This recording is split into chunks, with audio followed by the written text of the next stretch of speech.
सोचिए एक लड़की जिसके माँ बाप उसे छोड़ चुके हैं, उसके कजन भाई ने ही उसका रेप किया और अब वो 7 महीने से ज्यादा की प्रेग्नेंट है। लेकिन कहानी में सबसे बड़ा और चौंकाने वाला ट्विस्ट ये है कि उसकी देखभाल करने वाली उसकी लीगल गार्जियन उसी लड़के की मां है जिसने कथित तौर पर उसका रेप किया। ये कोई फिल्म की कहानी नहीं बल्कि दिल्ली की एक सच्ची घटना है जो अब दिल्ली हाई कोर्ट पहुंच चुकी है। कोर्ट के सामने एक ऐसा सवाल खड़ा हो गया है जिसका जवाब देना आसान नहीं। क्या हुआ इस केस में और अब उस लड़की का क्या होगा? चलिए इस पूरे मामले को समझते हैं। नमस्कार, मैं हूं सिद्धार्थ प्रकाश।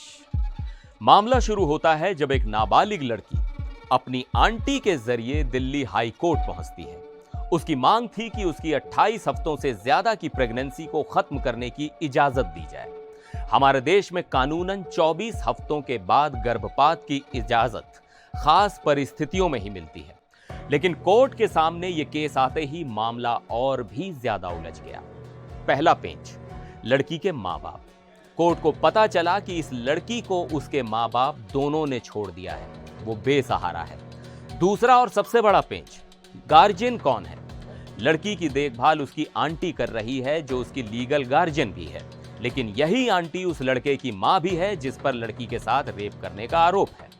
आप सिचुएशन की गंभीरता समझ रहे हैं?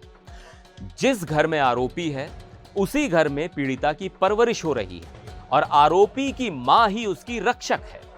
कोर्ट ने तुरंत एक्शन लिया और लड़की का मेडिकल चेकअप कराने के लिए उसे दिल्ली एम्स भेजा। एम्स के डॉक्टरों ने जो रिपोर्ट दी उसने केस को एक नया मोड़ दे दिया। रिपोर्ट में बताया गया कि प्रेगनेंसी 29 हफ्तों से भी ज्यादा की हो चुकी है। पेट में पल रहा बच्चा पूरी तरह स्वस्थ और जिंदा रह सकने की हालत में है। बच्चे की पोजीशन उल्टी है जिस वजह से डिलीवरी के लिए ऑपरेशन करना पड़ सकता है। डॉक्टरों ने साफ कहा कि स्टेज पर प्रेगनेंसी को टर्मिनेट करना मां और बच्चे दोनों के लिए बहुत ज्यादा रिस्की होगा। इस मेडिकल सलाह के बाद लड़की और उसकी गार्जियन यानी आंटी ने भी अपनी सहमति दे दी कि वो प्रेगनेंसी को जारी रखना चाहते हैं। अब गर्भपात की अर्जी तो एक तरह से खत्म हो गई, लेकिन कोर्ट की जिम्मेदारी यहां खत्म नहीं हुई बल्कि और बढ़ गई। जज साहिबा ने सोचा कि इस अजीब परिस्थिति में जहां लड़की के मां बाप नहीं हैं और गार्जियन आरोपी की मां है, लड़की की सुरक्षा और देखभाल कैसे सुनिश्चित की जाए।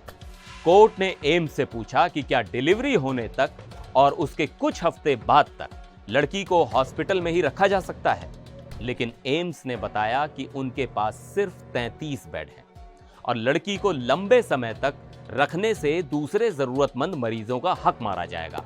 उन्होंने सुझाव दिया कि लड़की को किसी महिला आश्रय गृह में रखा जाए। अब यहीं पर एंट्री होती है CWC यानी चाइल्ड वेलफेयर कमेटी की। ये बच्चों के कल्याण के लिए काम करने वाली एक सरकारी संस्था है। कोर्ट ने एक बहुत ही अहम और संवेदनशील फैसला सुनाया। उन्होंने कहा कि ये बच्ची देखभाल और सुरक्षा की जरूरत वाली बच्ची है, इसलिए अब CWC इस मामले को देखेगी।